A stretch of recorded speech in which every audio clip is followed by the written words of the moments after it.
Olá, muito boa tarde, bom dia. Começa agora o programa Mercado Futuro, que você já conhece de longa data. Hoje nós vamos falar um pouco sobre as perspectivas. Nós estamos no começo do plantio da safra de verão, que é uma safra brasileira, então vamos saber aí o que uma das consultorias que eu mais gosto está pensando sobre a safra 24-25.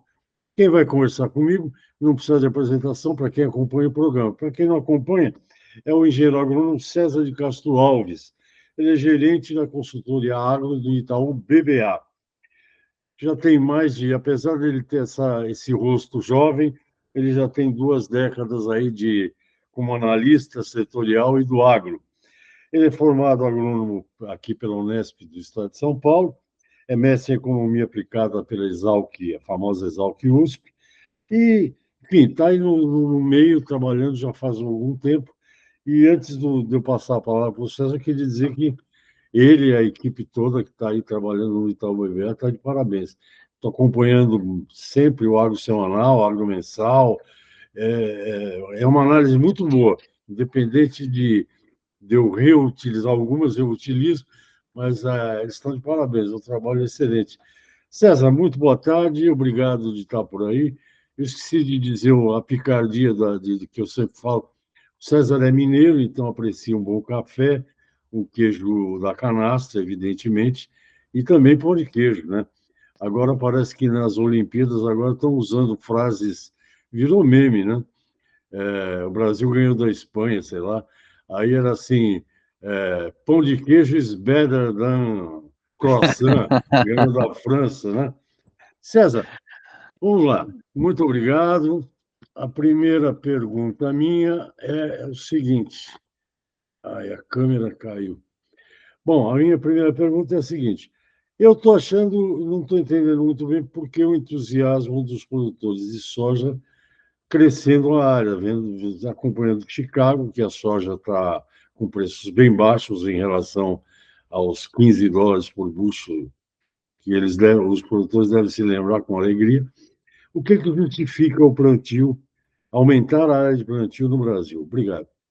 Obrigado, Hash. Um prazer falar com você. Muito grande. Olha, vamos lá. Não há um entusiasmo, tá? Eu mudaria essa palavra sua. O que há é né, deixa eu contextualizar. Nós estamos divulgando, né, o nosso relatório Visão Agro 2024-25, é um relatório mais denso que nós fazemos, com a nossa perspectiva, um olhar mais para o ano safra, né, não tão curto prazista, como a gente faz em outros materiais. E lá tem o capítulo de soja. No caso da soja, nós estamos estimando um aumento de área de 2% para esse ano, para esse ciclo, né? Normal do Brasil é crescer 4% a área de soja, esse é um ano diferente. Há alguns analistas que acreditam que a área não vai crescer, né? Nós não compactuamos com essa visão, e não achamos também que é os 3,3% que o USDA estima. Então, para nós é mais próximo de 2%. Isso tem a ver, Hash, com, primeiro, uma expectativa nossa de uma melhora das margens de soja para esse ciclo em função da queda dos custos, né? Os preços, a gente imagina que não há ambiente até aqui para elevações, tá? Justamente porque a safra americana está vindo muito bem, né? Nós estamos, né, um pouco mais cautelosos com a perspectiva de produtividade por conta da laninha, né? Ainda não conhecemos os possíveis impactos dela. É possível que, se ela for fraca, não tenha grandes efeitos, mas é sempre um desafio, né, para o Rio Grande do Sul, anos de laninha. Mas, para o resto do Brasil, né, a gente entende que a condição deve ser melhor do que foi o ano passado, né, que foi muito ruim no Mato Grosso, e o Mato Piba geralmente vem bem, né, em anos de laninha, né, chove bem lá na região. Mas a nossa expectativa, né, de aumento de área, ela deriva, né, dessa melhora da margem projetada, longe ainda daqueles anos áureos que a gente viu nos últimos anos, mas melhor que a desse ciclo. Lá no nosso estudo, né, tem a tabela lá, o que a gente estima de custo, margem, o preço que nós estamos trabalhando para qualificar melhor o que eu estou dizendo. Esse é um ponto. E outro é que há uma razão agronômica, Hash, para o produtor plantar soja, né? Esse com exceção daqueles que são fundamentalmente produtores de algodão, que a janela é muito curta, né? A janela é muito curta para a soja. Essa soja, nas áreas que vão ser algodão de segunda safra, a soja tem que sair até o final do ano. Então, o ano passado, por exemplo, deu tudo errado, a soja foi chover só no Mato Grosso ali em dezembro, o produtor de algodão, ele abandonou a ideia de fazer a soja depois que perdeu, né, não desenvolveu a soja que foi plantada ali em outubro, e foi direto para o algodão. Mas essa é uma área relativamente pequena, perto do todo de soja que é plantado no Brasil, então a gente acha que a dobradinha soja e milho, ela tem razão para se existir. Preocupa mais o milho hoje, tá um pouco longe ainda, a safrinha, mas o milho, a perspectiva, ela é desafiadora, né? E sobretudo porque hoje, né, visto de hoje, o milho lá para março, fevereiro, ele está caro relativamente à soja, né? A curva do milho está em carrego, o milho futuro está valendo mais e a soja futura valendo menos. Então, quando a gente compara o preço da soja e o milho lá em março do ano que vem, o milho está caro, né? Então, a gente acha que tem uma razão, né, importante para o milho no Brasil continuar acima da paridade de exportação. Nós tivemos uma safra menor esse ano, dá para atender o consumo interno, né, e a indústria de etanol de milho, mas a gente vai ter menos milho para exportar, um pouco do que foi no ano anterior. Então, o milho deveria ficar mais caro do que Chicago, tá? E aqui faz sentido, mas relativamente à soja, lá na frente ele está um pouco caro, então preocupa mais o milho, e por outra razão, né? A soja, o custo dela, principalmente o fertilizante, ele já foi feito, a grande maioria dos produtores já comprou, e agora pode chegar até uma combinação interessante, que o adubo já está comprado e o câmbio desvalorizando pode ajudar o preço da soja, está ajudando, né, junto com os prêmios, o preço a melhorar um pouco, né? Na verdade, ele está meio estável porque Chicago está caindo, mas essa combinação, né, do custo, o fertilizante já comprado, porque agora a verdade é que a relação de troca piorou muito, né, da soja. Nos últimos 60 dias, as matérias-primas dos fertilizantes voltaram a subir, e de fato a relação está no pior momento, igual quando foi no início da guerra, que estava muito ruim, né, a relação de troca principalmente o MAP com a soja. Mas o produtor que comprou até maio, né, um pouquinho até depois disso, ele fez uma relação boa, e agora o preço da soja está capturando esse câmbio um pouco menor. Então, para a soja nos preocupa menos essa perspectiva do resultado, né, porque o custo já foi feito, né, uma parte relevante dele, e traz mais preocupação aí o milho, tá? Isso fundamentalmente em função, então, de uma queda dos custos e não de um aumento de preços, tá? Mas não há entusiasmo, não, tá? O produtor vem de um ano difícil, e tem uma perspectiva desafiadora com o mundo razoavelmente ofertado de soja, tá? No milho até é menos essa sobra, né? Esse aumento de produção que deve vir, porque os americanos vão produzir menos milho esse ano por conta da redução de área. O balanço é um pouco mais apertado de milho, mas a soja é bem folgado, tá? A menos que a gente tenha aí problemas maiores do que a gente imagina hoje com os eventuais impactos da laninha. Citando exatamente um relatório aí de vocês, os Estados Unidos, o último relatório que eles fizeram para o mundo, né? Eles falam em produção brasileira de soja, eu até brinquei com isso no comentário, em 169 milhões de toneladas, se eu não estou enganado. E milho, 120 e alguma coisa, 127. Acho que aí as duas safras, né? Uhum, sem Até, dúvida. até eu brinquei, fiz um comentário diário, dizendo assim, bom, isso, laninha não atrapalhando, chovendo na hora certa, porque os números, ninguém adivinha o futuro, né? Mas Uhum. os números de vocês não estão iguais, mas estão próximos, né? Menos, a gente trabalha com 163 de soja de expectativa, eles 169, então isso é basicamente, eles têm uma produtividade um pouco mais otimista, nós estamos mais conservadores, e eles trabalham, né, com 3,3% de aumento da área, a gente acha que é mais para 2%, então isso dá uma safra que seria igual ao nosso potencial do ano passado. Se não tivesse quebrado, o Brasil teria colhido, né, 163, 165. Então, basicamente é isso, é um ponto de partida mais baixo, mas melhor do que esse ano. Tá? Ainda falando sobre soja, você vê que eu sou um leitor assíduo do que vocês escrevem aí. Muito Que obrigado. explica para o telespectador é que esse negócio aí que vocês publicaram, eu acho que foram vocês, que com a produção de etanol, né, de biodiesel, com aumento do B, né, o B15, B16, B20, que provavelmente de exportador de óleo de soja, o Brasil foi com vocês, né, que Foi. possa transformar em importador, né, importador. É, Como é que é isso? não é que transforma em importador, a gente deixa de ser exportador, né, dependendo se o esmagamento não crescer. A gente acha que a produção de soja vai crescer para atender o programa de biodiesel. O óleo, nós somos baixista com farelo, né, por conta que vai ter muito farelo de soja, a indústria de proteínas captura isso, mas ali no exercício, né, no relatório, a gente estimou quanto que precisa crescer a capacidade de esmagamento para acompanhar o programa de biodiesel. E se essa capacidade não crescer, aí,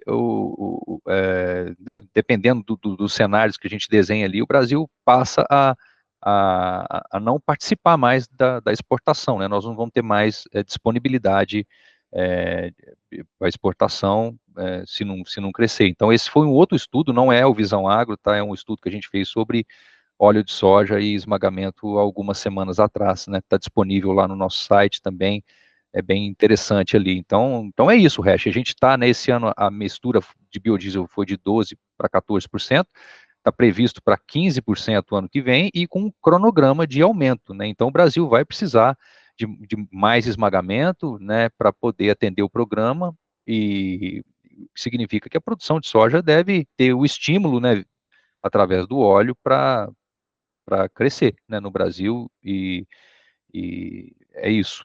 Uhum. Nós eu tenho ouvido falar muito mas isso aí é para daqui a pouco do milho, né? Tem duas coisas do milho. Um é o etanol, que parece que é um negócio bem interessante, que dá renda, etc, etc. E a segunda coisa é que uma coisa que os pecuaristas estão adorando é o famoso DDG, né? O milho, farelo de milho, vai. Vamos Farelo de milho, facilitar, né? é isso. Vamos para um pequeno intervalinho, a gente já volta. Eu converso com o César de Castro Alves, ele é gerente da consultoria agro do Itaú BBA, e por enquanto ele falou de soja, já já a gente fala de outros assuntos. A gente volta já já.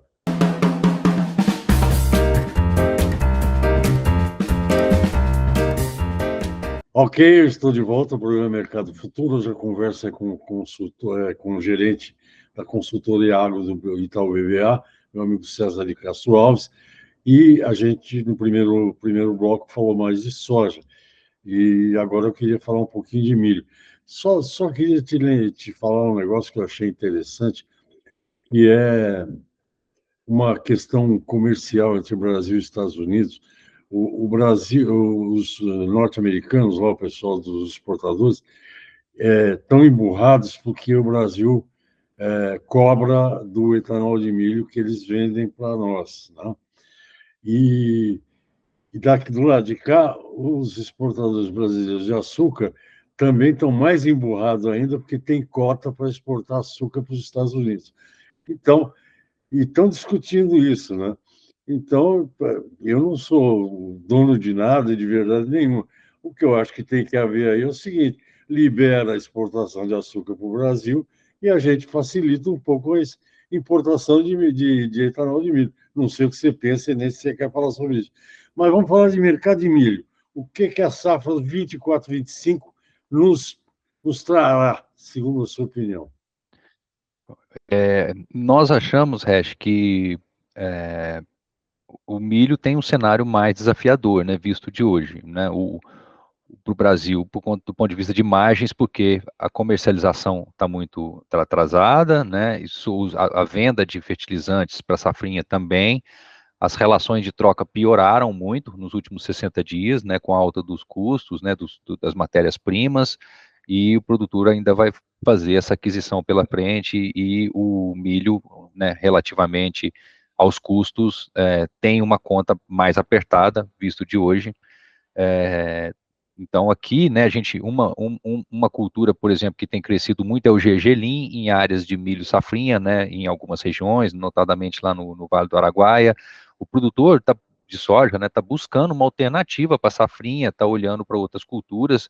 Esse ano também, né, sorgo, milheto, tudo isso foi bastante considerado como uma opção. Então a gente entende que o cenário ele traz sim algumas preocupações. Agora, do ponto de vista global, o primeiro fato é que aparentemente a safra americana não vem pior do que se espera, né, atualmente, né? Os Estados Unidos vão produzir menos milho esse ano, né, inevitavelmente, porque plantaram menos, né? No momento da decisão de plantio, a soja estava mais interessante, eles reduziram a área de milho. Então, eles devem produzir alguma coisa aí próximo de 384 milhões de toneladas. O ano passado, no ciclo anterior, o 23, 24, foi 390. Então, os americanos já vêm aí começando o ciclo 24, 25 com 2% a menos de milho e é o maior produtor global. Então, isso significa que não há muito espaço no balanço, e aí, no final das contas, né, a relação estoque-consumo, ela fica estável em relação a esse ano, ela não sobe como na soja, né, ou seja, o balanço fica equilibrado, o consumo cresce no mundo e a produção não. Então, você tem uma pequena redução de estoques, mas não tem espaço aqui para quebras em outros locais, né? O Brasil não faz muita diferença no balanço de milho, mas a China sim. Até aqui a expectativa é positiva para a safra de lá, mas não tem grande espaço aqui para perdas adicionais. E se a safra americana tiver algum problema, né, não trabalhamos com esse cenário agora em agosto, e os números reduzirem aqui, o balanço pode ficar mais apertado, e isso eventualmente dá algum espaço para o milho subir, mas não é esse o cenário que nós trabalhamos, tá? A gente acha que o viés é para melhor aí nos números da safra americana, e o Brasil, né, vai ter uma safra um pouco menor, tá? A gente trabalha com 125 milhões de toneladas, 2 milhões, 3 milhões de toneladas a mais do que foi no ciclo 23, 24, e menos do que os 127 que os americanos estimam, né, o USDA. Então, a gente acha que o cenário para o milho, ele é mais desafiador por conta da possível margem que pode ser menor, porque o custo ainda vai ter que ser feito, e eles voltaram a subir, né, principalmente o fertilizante. Então, a ureia subiu, né, um importante insumo para o milho. Então, do ponto de vista global, é isso, né? Um balanço que não é tão folgado quanto da soja. O interno aqui tem o desafio do produtor, o de clima, né? De possibilidade de eventualmente essa margem ficar até mais apertada, e aí pode ser menos do que isso que a gente projeta hoje, né? Para as 3 safras. Mas tem também um outro lado, né? Tem o lado da demanda interna, as proteínas animais estão indo muito bem, o etanol de milho também cada vez mais crescendo no país, então claro que a decisão de produção ela vai depender muito do produtor e vai depender do clima, que são duas variáveis aqui ainda distantes, né? A safrinha ainda está razoavelmente longe, um pouco difícil, mas num contexto complicado, tá? A gente tem uma visão de demanda boa, então, né? Portanto, é uma visão de que o mundo, o balanço é um pouco mais apertado, não tem espaço para quebra, e isso deve balizar um pouco os números, tá? Então, não é tão folgado quanto na soja, mas também não é um aperto, sobretudo porque a gente imagina que os Estados Unidos têm chance de ter uma safra um pouco melhor até do que está previsto, tá, Hash? Vamos ver como vai ser esse fechamento aí. Então, no final, grãos, né, resumindo aqui, é um cenário de preços acomodados, tá? Não estamos vendo espaço para alta, não. Continua, os top 3 continuam Estados Unidos, produção China, de milho, China, e a China já está com 200 milhões de toneladas, não, né? quase 300, Hash, Quase, putz, 290. onde é que eles estão achando terra para isso, com aquele deserto todo lá? Eles estão quase 300, Quase 300. A China cresceu muito a produção de milho, né? gado Produzia. de suíno, né? é, não, aqui está sendo ganhos de produtividade mesmo, né? Não é aumento de área, mas ganhos de produtividade. E agora também eles estão ficando menos, estão se abrindo para transgenia, né? Também isso abre possibilidade de a China continuar tendo ganhos de produtividade e aumentando a sua produção, mas ainda assim são importadores, né, líquidos, né? A China consome tudo que produz e ainda falta um pouco, né? Então, é um player relevante na produção, mas na importação também. Então, não tem excedente aqui, né, de milho. Tá, você falou, você tocou no assunto de proteínas. Eu vi a visão agro de vocês, da apresentação, e achei que você estava bastante otimista. Bom, é inegável que, já que falamos da China, que a história do boi China deu uma melhorada na produção de carne brasileira, né? Pulou de degrau, né? Pulou. Não tem outra palavra.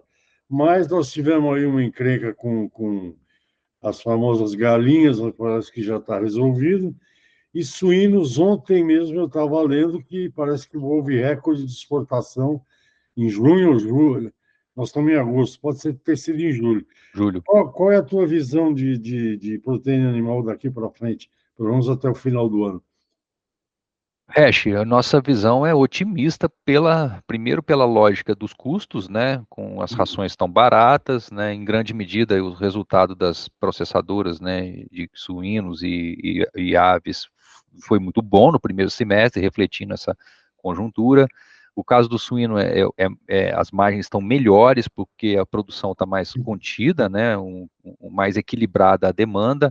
A exportação de suínos também tem crescido um pouco, a de frango está um pouquinho abaixo, e a gente entende que essa perspectiva de custos ela vai continuar. Então, os setores vão continuar sendo favorecidos por um custo baixo. Do lado da demanda, também somos otimistas com a exportação, né? No caso do suíno, o Brasil fez um grande trabalho de reduzir, né, a dependência da China forçadamente, porque eles passaram a importar menos na medida que se recuperaram da peste suína, mas o Brasil conquistou outros mercados, né, nos últimos 2 anos e tem crescido vendas para o Japão, para a Coreia do Sul, e tem diversificado. Então, o que tem caído das vendas para a China tem mais que crescido em outros destinos, o que é uma grande notícia, e com isso as margens estão bem sólidas, né? Ou seja, os preços estão relativamente firmes, e no mercado interno, especialmente em julho, o suíno subiu muito, e a margem melhorou muito. Então, né, olhando para o final do ano, a gente entende que há razões para continuar bem. A grande questão aqui, né, nos suínos é mais lento, é a velocidade de produção, né? No frango a gente acha que aqui a diferença das duas proteínas da história é que o frango, a produção aparentemente, né, o ritmo de alojamento está um pouco excedido em relação ao que a demanda está absorvendo, isso está dificultando o preço do frango subir, e a questão do episódio de Newcastle, no Rio Grande do Sul, trouxe um susto aí de curto prazo que a gente acha que é temporário, e as exportações devem sofrer muito pouco esse ano por conta disso, e devem até crescer um pouco, tá, no fechamento do ano. Então, uma perspectiva, sim, positiva para essas duas indústrias, com o detalhe de que isso vai depender diretamente da velocidade de produção, né? As margens boas atraem geralmente intenção de alojamento, e então está um pouco acima do ideal no caso do frango, na nossa leitura, e o suíno está bem, tá? Então, basicamente, é positivo o cenário aqui para esses dois. E o boi, né, que é a outra proteína, aí é uma história um pouco diferente, né, por conta do ciclo pecuário. O boi no Brasil é muito menos intensivo em ração do que lá fora, né, em outros países, e muito menos do que aves e suínos. Então, aqui tem a história do ciclo pecuário, que estamos, né, no terceiro ano de abate de fêmeas. É de se esperar, né, depois de 3 anos abatendo fêmeas, que o bezerro comece a reagir. A gente acha que o ano que vem ele deve começar a subir, né, talvez gradualmente, a gente não espera explosão do bezerro em curto prazo, não é isso, mas inevitavelmente a produção de crias vai ser menor, isso abre espaço para o bezerro subir, tira a pressão do criador, ele começa a ter mais motivo para reter vacas, e aí gradualmente a retenção vai virando menos carne, e o bezerro começando a subir, tende a levar o boi junto. Então a gente enxerga que o pior para o pecuarista em termos de pressão, de oferta, já está passando, já passou, e, e você perguntou mais para o curto prazo, para o final do ano, a gente entende que os confinamentos vão crescer, vai ter mais gado confinado esse ano, por conta das margens boas, né, a ração barata e o boi magro também mais barato, mas com uma demanda muito boa, é de se esperar uma melhora do preço do boi em relação aos níveis de hoje, né, eu acho que não tem espaço para tanta melhora, justamente porque eu acho que a oferta vai ser boa, mas uma perspectiva boa para o confinador também, né? Claro que sempre nesse negócio é importante o produtor ter um cuidado com a gestão de risco, né? Travar o boi futuro, a cotação do boi, ela deu boas oportunidades esse ano para o produtor travar ali o outubro, novembro, lá próximo dos 250, o que é um belo resultado com os custos feitos. Então, o confinamento agora já é uma perspectiva positiva, né, apesar da boa oferta, né, e para o ano que vem, gradualmente, a pecuária vai aliviando essa pressão primeiro sobre o criador e também sobre a recria e engorda, né, então a gente acha que faz sentido o produtor aproveitar o bezerro, né, barato, e o recriador, né, comprar o bezerro barato, que a tendência é que ele suba. Então, acho que as forças vão começar a mudar o ano que vem, Recha. Nos ciclos anteriores, foi mais ou menos nesse momento que o bezerro parou de cair, andou de lado do tempo e depois começou a subir mais vigorosamente na hora que realmente falta bezerro mais do que a demanda está exigindo, né? Então, um cenário bom, tá? E a exportação está muito forte também de carne bovina, muito forte. Muito disso é China, mas tem outros mercados também puxando mais, Estados Unidos, Emirados Árabes, né? Então ajuda a dar vazão a esse, que está crescendo 30% a exportação de carne bovina, então isso ajuda a tirar o excesso de carne e o setor se equilibra. Acho que é um pouco resumindo aqui. Você está dizendo, você está confirmando uma coisa que alguém me disse em 2023. Olha, agora é hora de pensar em produzir bezerro, que em 2025 bezerro vai estar. Alguém que fica acompanhando esse ciclo pecuário que é inevitável, né?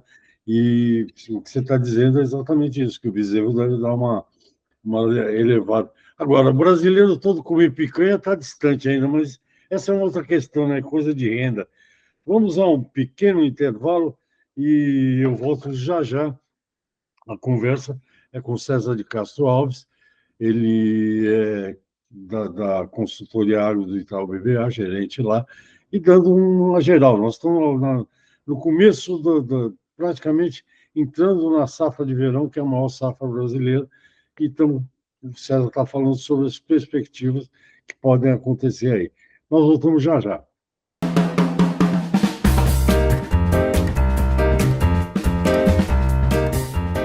Ok, eu estou de volta ao programa Mercado Futuro. Eu converso com César de Castro Alves, gerente da consultoria agro do Itaú BBA. E já se falou de soja, de milho, de carne de frango, carne de porco e bovinos.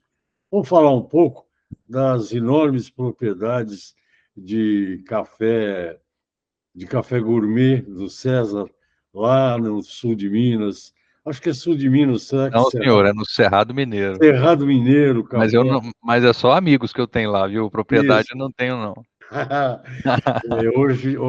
Hoje eu tomei um cafezinho.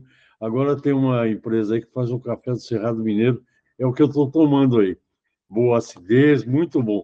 Mas vamos falar do café. O Vamos. café está uma gangorra. Um dia sobe 1.000 pontos na Bolsa de Nova York, no dia seguinte cai 40, no outro só. O fato é que está subindo. Mas a minha pergunta para você, pode falar um pouco do mercado de café? O que eu não entendo, quanto mais velho eu fico, menos eu entendo, por que que o Conilon do Vietnã é negociado mais caro do que o Conilon, o Robusta brasileiro? Essa é uma pergunta que fica aí. Você pode falar o que está rolando no mercado de café. Muito bem, vamos lá. Hash, o mundo está extremamente escasso em cafés robustos, né? O Vietnã aparentemente teve uma safra prejudicada, safra menor no ano anterior, e a gente acha que essa próxima, né, que vai ser colhida no final do ano, a 24, 25, ela também virá com problema, porque a florada deles aconteceu no início do ano e ela ainda carregou efeitos do El Niño, estava muito quente, choveu muito pouco no pós-florada deles lá, e a gente sabe que quando não chove após a florada do café, ele tem problemas. É bem o que nós estamos vendo na safra brasileira, né? O clima foi muito ruim no final do ano passado, o produtor agora colheu a sua safra, está beneficiando, percebe, né, conclui que o grão, de fato, na média da sua produtividade, o grão ficou muito pequeno, e no final isso é menos safra. Então, por essa razão, nós reduzimos a nossa estimativa de safra, nossa expectativa, a gente usa o USDA como referência, mas eles, né, trabalham com quase 70 milhões de sacas para esse ano, a gente acha que é mais para 65,5, né, o número é de 44,5 de arábica e 21 de conilon. Nas duas regiões, né, de Conilon e de Arábica. Esse assunto foi unânime, né? O seu produto de Conilon também sofreu quebra em função desse clima ruim do ano passado, e isso faz com que, na nossa visão, ao invés de ter um pequeno superávit, né, nem tão pequeno, mas de quase 6 milhões de sacas que o USDA estima, com uma visão também bem otimista para o Vietnã, a gente acha que é um pequeno déficit, tá? Então, nas nossas contas, se não for 70, for 65, o Brasil 65,5 e o Vietnã não 29, mas 27, isso daria aí quase 1 milhão de sacas de produção a menos do que o consumo projetado, tudo pelos números do USDA. Então, consequência, o mercado de café continua apertado. A grande aperto está no café robusta, né? É por isso que lá o Vietnã está sendo negociado. Lá o aperto é maior, né? Claro que é verdade, né? O Brasil está vendendo café com deságio, né? Mas isso é oferta e demanda, né? O Brasil está com disponibilidade de exportação aqui, tem respondido muito bem, né? Os números foram muito fortes de fechamento da safra 23, 24. Essa próxima a gente acha que é um pouco menos, né? De café de disponibilidade de exportação, mas o mundo vai continuar buscando café Conilon aqui. A gente já tinha exportado no passado grandes volumes, isso tinha diminuído muito e agora voltou.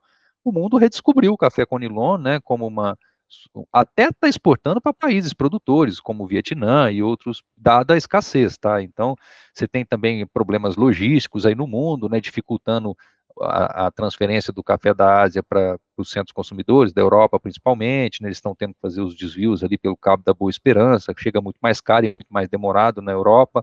Então, o Brasil está sendo mais acessado, e eu entendo que essa perspectiva continua, tá? O problema disso é para a indústria local de torrefação e de solúvel, que vai ter que competir com o mundo querendo Conilon, né? A exportação aqui sendo, né, um novo canal para o produtor de Conilon, e a torrefação local tendo que enfrentar custos mais altos, né? O Conilon está caro relativamente ao Arábica, e está barato em relação ao concorrente internacional no exterior. Então, é uma situação bem favorável para o produtor, né?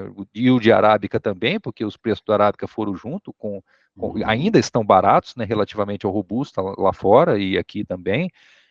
Então, a gente entende que, apesar da redução de produtividade que o produtor vai ter, o efeito preço é muito mais que proporcional. O café subiu muito mais do que a quebra de safra será, e o que significa um cenário bom, tá?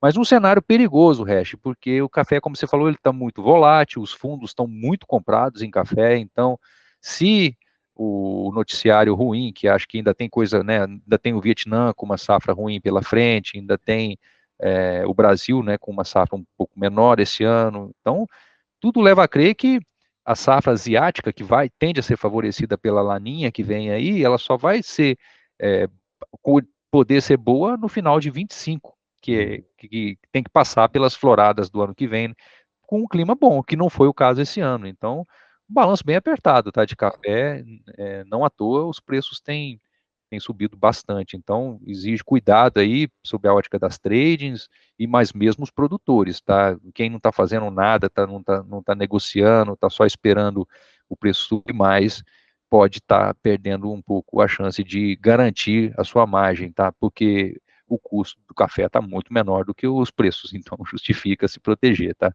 Uhum. Não, eu tenho acompanhado aí as, as margens lá na Bolsa de Nova York, né? As diferenças entre um e o outro, tá coisa de bilhão, né? Um negócio, o mercado está bastante volátil e, quer dizer, os produtores brasileiros reclamam, que falam que a safra é muito maior do que vai ser e tal, mas é só você olhar o mercado, você pega. México é um grande produtor de solúvel comprando café que é nem louco, com o Nilon do Brasil. A Indonésia comprando café do Brasil para atender os mercados dela, café com Nilon. E aqui, por outro lado, que você não falou, mas eu sei que você sabe disso, o Conilon brasileiro, o Robusta, também tem um projeto lá, não sei se acho que é em Rondônia. Eu tomei outro de um Robusta amazônico, é de grande qualidade. Quer dizer, Sem dúvida. eles não estão fazendo um programa Muito. interessante? Muito. A qualidade do café Conilon cresceu muito, né? Subiu muito nos últimos anos. E não só isso, né, Hash? Eu acho que o Brasil entrega também sustentabilidade, né, no café, muito, né? Rastreabilidade. Você vê as iniciativas que tem de café carbono zero. Você tem, o Hum, Brasil tem tudo, né? Nós temos todo tipo de café, né? Uma enorme variedade, não todo tipo, mas uma enorme variedade de cafés. Então, não é à toa que o mundo está batendo aqui, não. O preço está bom, né? Em dólares está barato, tem café de qualidade, ele supre muito bem a falta do vietnamita, né? Claro que o preço ajusta isso, mas está um momento bem favorável, tá? Eu acho que o setor está bem, está num momento muito bom. hum. Nós temos alguns minutinhos aí, já vou te liberar, mas eu só queria te falar que eu tô morando em Santos, né? Então, estou acompanhando aqui. Os produtores e os exportadores de café estão tendo enormes problemas para embarcar contêineres, viu? Há uns 2 meses eles deixaram de embarcar quase mais de 1 milhão de sacas. O problema não é só no Porto de Santos, é Santos, Paranaguá, Rio de Janeiro, todos os portos. E aqui em Santos, por exemplo, está um projeto, por exemplo, os grandes navios que existem hoje, navios de 360 metros de comprimento, não entram no canal. Quer dizer, tem um problema de logística. Quanto em relação à produção e tal, está tudo bem. Os preços até você explicou mais ou menos. Mas nós temos também, vamos ter, continuando a crescer, um problema de logística bastante sério. Viu? Não sei se você acompanha isso, mas valia a pena. Acompanha. Outro dia eu li uma coisa do. É um problema seríssimo, porque os investimentos nessa área são extremamente demorados. Você tem razão, Ref. Isso já vem de um tempo, né? Os gargalos logísticos aqui não tem impedido o Brasil de bater recordes de exportação, é bom dizer. E há um problema não só aqui, né, de fluxo, mas no mundo todo, né? Os fretes marítimos de contêineres, os preços subiram muito, parecendo até com o que aconteceu na pandemia, justamente por uma série de problemas, né, muitos geopolíticos no mundo todo, né, e tem feito as embarcações terem que fazer desvios e encarece o frete. É bem isso que está acontecendo mesmo, os fretes de contêineres. O granel não, mas o container sim. É. Não, nós temos que pedir para chover no Panamá, para o canal voltar aos níveis de água normal, e pedir para aquele pessoal lá no canal de Suez parar de afundar navio de Parar de carga, né? pois é. E Porque você dá a volta pelo Cabo da Boa Esperança, é uma baita volta, né? muita volta, aumenta muito, né, a viagem para a Europa. E o tempo, né, e o custo. E o custo. Não, só para concluir aqui, o pessoal do café, eles estão embarcando bastante e tudo, mas acontece o seguinte, eu não vou entrar em detalhes porque é complicado, negócio de gate, umas histórias de navio aqui. Mas, por exemplo, quando você sabe que o navio vai chegar, você tira o café, digamos, de Varginha ou bota no caminhão para chegar aqui quando o navio chega. Agora, quando atrasa um, é que ele é feito dominó, É atrasa isso. todos, entendeu? E aí eles têm um custo extra, porque tem que arrumar lugar para pôr container. É complicado, mas esse é assunto para outro dia. Estou super feliz, quero te agradecer de coração, estar com saudade de você, Eu não do também. queijo de canastra, mas de conversar com você, e claro, do queijo de canastra também, né? Mas enfim. Eu também. E eu queria te fazer uma pergunta off, mas vou te fazer um. Como é que chama o herdeiro? É uma gracinha, seu filho. Lucas, meu filho, chama Lucas, está com 3 anos, aprendeu a andar de bicicleta no último final de semana. Então agora eu tenho que correr muito, Hash, porque agora ele quer voar.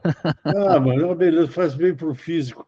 Ele é muito parecido com eu achei, acho eu muito parecido com você, pelo sorriso, essas coisas. Mas, ó, obrigado de coração, adorei a conversa. Vou te liberar e logo, logo eu te chamo de novo para a gente trocar umas ideias. Deixa o plantio começar aí. Vai Muito ser um prazer. obrigado Eu que e até a agradeço. próxima. Gente, eu conversei com César de Castro Alves, ele é gerente da consultoria agro do Itaú BBA, falando sobre o que pode vir a acontecer a partir do mês que vem, setembro, né? Quando começa o plantio da safra de verão. Eu agradeço, César, e até a próxima oportunidade.